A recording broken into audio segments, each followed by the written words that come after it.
वंदे मातरम साथियों। आज दैनिक भास्कर अखबार के संपादकीय पृष्ठ पर अंग्रेजी के उपन्यासकार चेतन भगत का एक लेख छपा और वह लेख मैं आपको बता देता हूँ कि किस तरह से उन्होंने अपनी बात उसके अंदर रखी है।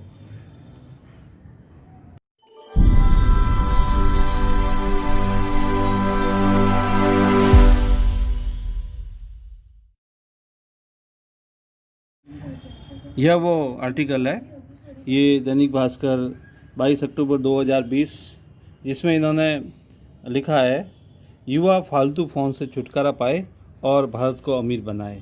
इन्होंने ये जो अपना नया विचार दिया है, ये फॉरगॉटन जनरेशन के नाम एक खुला खत लिखा है ताकि ये भारत के लिए सही मुद्दों पर सोचे।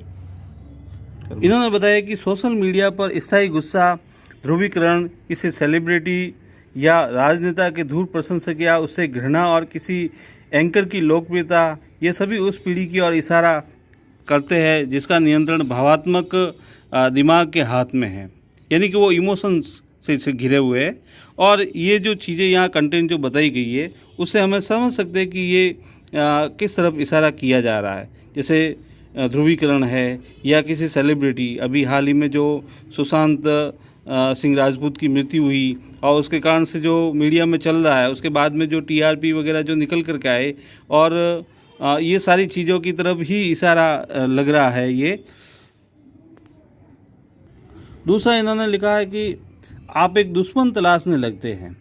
आज के बुरे राजनेता, पुराने बुरे राजनेता, मुस्लिम, बॉलीवुड और उसका भाई भतीजावाद, अमीर, प्रसिद्ध लोग या कोई और विलेन जिसकी वजह से आपकी ज़िंदगी वह नहीं हो सकी जो हो सकती थी। हाँ, सिस्टम अन्यायपूर्ण है, लेकिन सोशल मीडिया पर समय बर्बाद करने से मदद नहीं मिलेगी। ये बात सही है कि सोशल मीडिया पर समय बर्बाद करने से वह जो कुछ हम चाहते हैं वो नहीं मिलेगा, उसके लिए हमें प्रयास ही करना होगा। लेकिन जो मैं आपसे बताना चाहता हूँ आपको कि इनका इशारा किस तरफ है।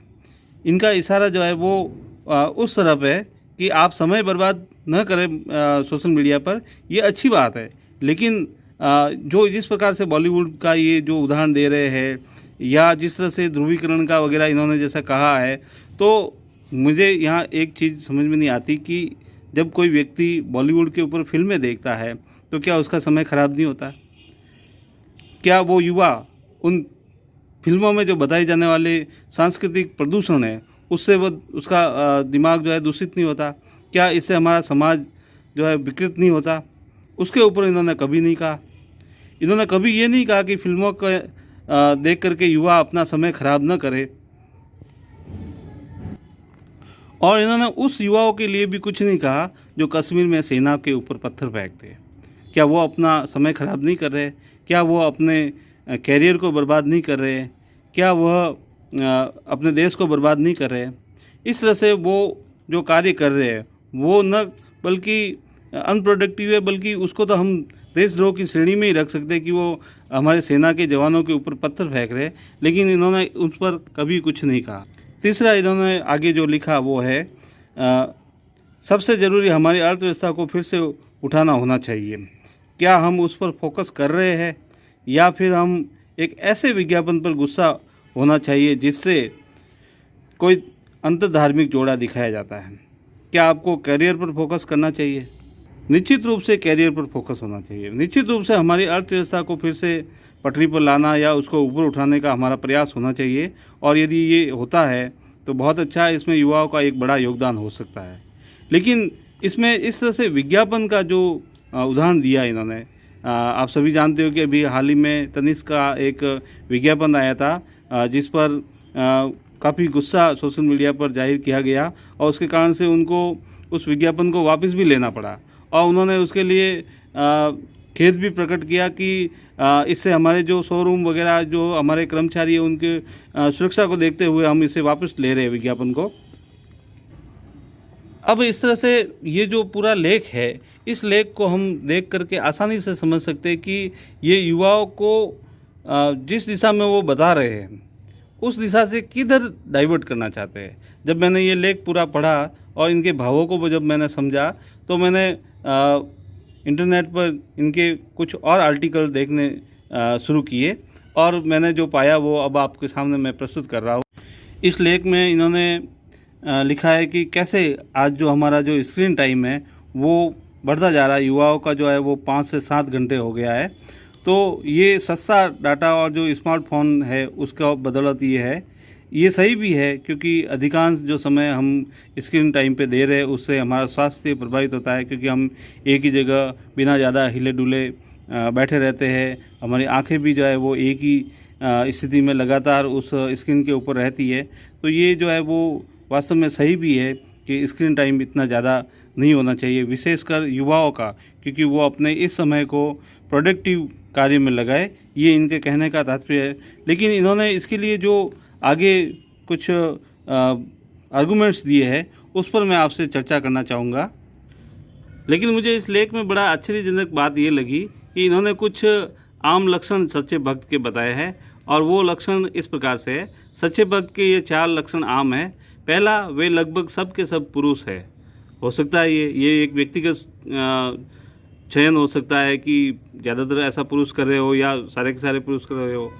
संवाद साधने का उनका कौशल खास तौर पर अंग्रेजी में बहुत कमज़ोर है, यानी कि जो अंधभक्त है उनका जो अंग्रेजी है वो उनकी बहुत ही कमज़ोर है, इसीलिए वो इससे थोड़ा हीन भाव है और तेज़ी से बदलती वैश्विक दुनिया के अनुरूप अपने उसमें पर्याप्त नफासत और कुशलता वो नहीं है। तीसरी बात जो सबसे ज़्यादा हास्यास्पद लगी वो ये कि आम तौर पर उसमें महिलाओं से बात करने का सलीका नहीं होता। ऐसे में महिलाओं से कैसे व्यवहार किया जाता है और कैसे उन्हें आकर्षित कर गर्लफ्रेंड बनाया जाता है, इसका उन्हें पता होने की संभावना नहीं है। उन्हें महिलाओं से निकटता की आकांक्षा तो है, पर वे ऐसा कर नहीं पाते। दूसरे शब्दों में कहा जा सकता है कि वे ये यौन स्तर पर कुंठित है। ये बड़ी ही विवादास्पद या फिर एक हास्यास्पद बात हम कह सकते हैं। जब मैंने इंटरनेट पर इनके कुछ पहले के लेख लिखे पढ़ने चाहे तो मुझे ये एक लेख मिला जो दैनिक भास्कर अखबार के अंतर्गत ही है, और ये करीब 5 वर्ष पहले का ये लेख बता रहा है, और इसका शीर्षक है सोशल मीडिया पर भक्तों की प्रजाति। इस लेख में लिखा हुआ है कि देश में इंटरनेट और सोशल मीडिया के उदय से एक विशिष्ट खोज हुई है। यह खोज है अलग से नज़र आने वाले साइबर प्रजाति की मौजूदगी, जिसे भक्त कहते हैं।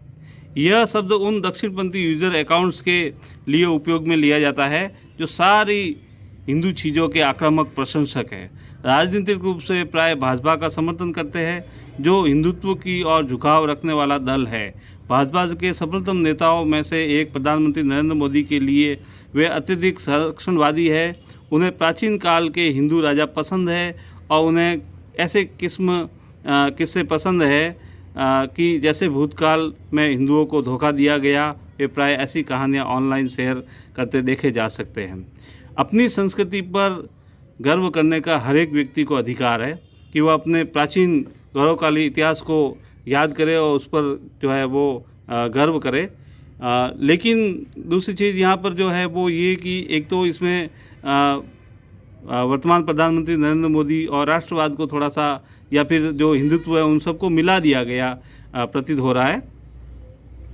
भक्त का ये लेबल लगभग किसी भी मोदी समर्थक पर लगा दिया जाता है, लेकिन सच्चे भक्त और सिर्फ मोदी के स्वच्छ भारत अभियान या उनकी कुछ नीतियों को पसंद करने वाले में बहुत बड़ा फर्क है। सच्चा भक्त तो श्रद्धालु होता है। भक्त और सिर्फ समर्थक वोटर होने से यही अंतर है। ये भक्त एंथ्रोपोलॉजी या मानववंश शास्त्र की अद्भुत घटना मानी जाते हैं यदि वे वक्त बेवक्त ट्विटर पर उद्यम नहीं मचाते। कोई भी भक्त होता है स्वाभाविक रूप से वो अपने आराध्य को बहुत मानता है और मानना भी चाहिए, लेकिन इसमें जैसा कि बताया गया है कि ये एंथ्रोपोलॉजी की एक अद्भुत घटना बताई जो उद्यम मचाते हैं ट्विटर पर। लोगों के अलग भाव है, वो उद्यम किस प्रकार से मचाते हैं, ट्विटर पर किस प्रकार की भाषा यूज़ करते हैं, उपयोग में लेते हैं, ये एक और चौथा इन्होंने लक्षण जो बताया वो है हिंदू होने, हिंदी बोलने या भारतीय होने में शर्म का गहरा भाव है। गहराई में उन्हें कहीं यह एहसास है कि देश की गरीबतम तबका हिंदी बोलने वाला हिंदू ही है। तो इस तरह से इन्होंने इन चीज़ों को मिक्स कर दिया है। एक तो राष्ट्रवाद, दूसरा हिंदू और तीसरा वो गरीब है और हिंदी को बोलने वाला वो। यानी कि वही दूसरा पॉइंट जो कि अंग्रेजी नहीं जानता और इससे वो कुंठित है, ये इन्होंने 4 इनके लक्षण बताए हैं। और मुझे इस लेख में जो है वो मैं आपको इसका लिंक भी शेयर कर दूंगा कि किस तरह से इन्होंने जो है वो आगे इसके जो अंतिम पैराग्राफ है जिसमें इन्होंने कुछ नसीहत दी है उन अंध भक्तों को, और यहाँ पर बड़ी एक विवादास्पद या हम कहे दिलचस्प बात इन्होंने लिखी। बेशक अंततः किसी भी दल में सभी स्वतंत्र मतदाताओं का स्वागत ही होगा, भाजपा को इनसे परहेज नहीं है।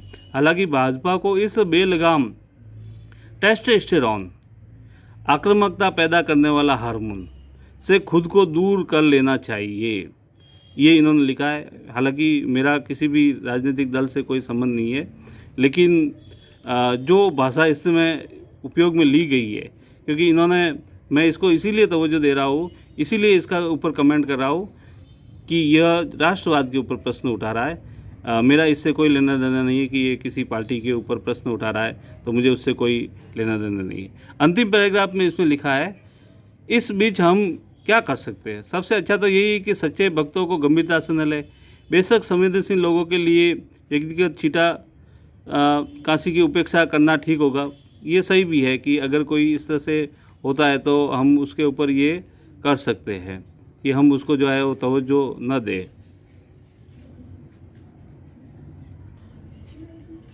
अब इनकी दी हुई जो नसीहत है उसको देखते हैं कि इन्होंने क्या उनको नसीहत दी है। वे मोदी भक्त नहीं है, वे बस कुंठित और हीन ग्रंथि से ग्रसित भारतीय पुरुष है।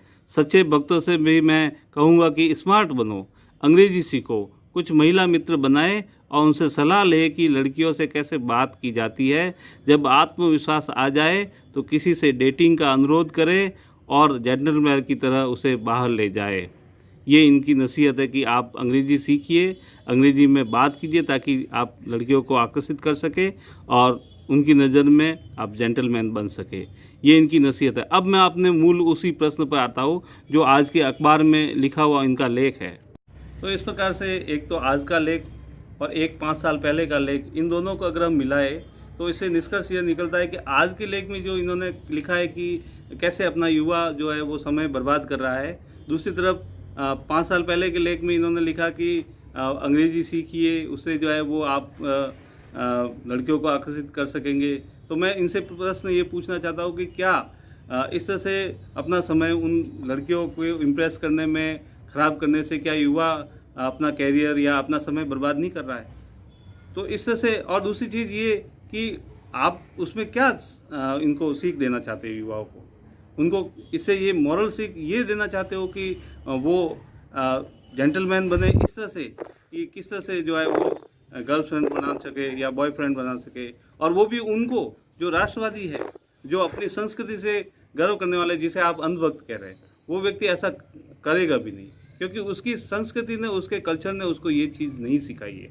हमारे यहाँ महाभारत में जैसा कि प्रसंग आया हुआ है कि कृष्ण और जो द्रौपदी है वो सखा, और सखा क्यों? क्योंकि वो बचपन में साथ खेले हैं, और उनका संबंध क्या है? वो संबंध है उनका भाई बहन का संबंध है। वो उसी प्रकार से जिस तरह से एक भाई और बहन होते हैं, उसी तरह से वो बचपन में साथ खेले हैं, इसीलिए वो द्रौपदी जो है वो कृष्ण को सखा मानते हैं। और इसी कारण से जब द्रौपदी का क्षीर हरण हुआ उस समय कृष्ण भगवान ने उनकी जो है वो वस्त्र प्रदान करके उनकी जो चरित्र की है जो रक्षा की। तो ये जो आज का जो कल्चर है, जिस प्रकार से ये सिखा रहे चेतन आनंद, आप युवाओं को ये तो बता रहे कि आपको समय जो है वो मोबाइल में नहीं देना है, लेकिन मोबाइल का मतलब क्या होता है? मोबाइल में बहुत सारी चीज़ें, आप ये तो तकनीकी है, और तकनीकी के अंदर आप उसका अच्छा उपयोग भी कर सकते हैं और आप उसका बुरा उपयोग भी कर सकते हैं। आज से 15 या 20 साल पहले जब संचार क्रांति इतनी नहीं थी, तब हमारे पास में ज्ञान के साधन क्या थे? वही थे जो प्रिंट है, जो हमारी पाठ्य पुस्तकें या जो अखबार है, इस प्रकार की जो छपी हुई चीज़ें हैं, उनसे ही हम सब कुछ जान पाते थे। और उसमें वही आता था जो कुछ सीमित व्यक्ति या सीमित वर्ग लिखता है, वही सारी जनता उसको जान पाती थी। लेकिन आज इस सोशल मीडिया के दौर में किसी भी बात को छुपाया नहीं जा सकता और इस तरह से युवाओं के अंदर, लोगों के अंदर जागरूकता है और वो जानकारियाँ इतनी सारी है हमारे आसपास कि आज के दौर में अगर कोई झूठ फैलाता है तो उस झूठ को छिपाया नहीं जा सकता। और ये जो इनका प्रयास लगता है ये इसी तरफ इशारा कर रहा है कि आप, जैसा कि तनिष्क में लोगों ने जो है वो इतना अधिक विरोध किया कि आखिर में जाकर के उसको अपनी उस ऐड को वापस लेना पड़ा, तो उन्होंने इस बात को समझा कि सोशल मीडिया की ताकत क्या है। उस युवाओं ने उनको बताया कि सोशल मीडिया की ताकत क्या है और इसी चीज़ को समझ करके ये जो चेतन भगत है उन युवाओं को ये बता रहे हैं कि आप इस सोशल मीडिया के पीछे न भागें, क्योंकि अगर वो सोशल मीडिया पर इतने ज़्यादा रहेंगे तो इस तरह से उन बातों का विरोध होगा, जो ये प्रोपेगेंडा चलाना चाहते हैं उसका विरोध होगा और ऐसा हो नहीं पाएगा। इसीलिए इनको रोकना है और रोक करके इनको अच्छी बात नहीं बतानी, इनको कोई अच्छी चीज़ नहीं, इनको इसलिए रोकना है ताकि वो उन लड़कियों को समय दे सके जिनको ये इम्प्रेस कर रहे हैं, जिनकी नज़र में ये जेंटलमैन बन रहे हैं। तो आप समझ गए होंगे कि इन विचारों का जो है वो पक्ष क्या है और कौन कुंठित है और कौन राष्ट्रवादी है।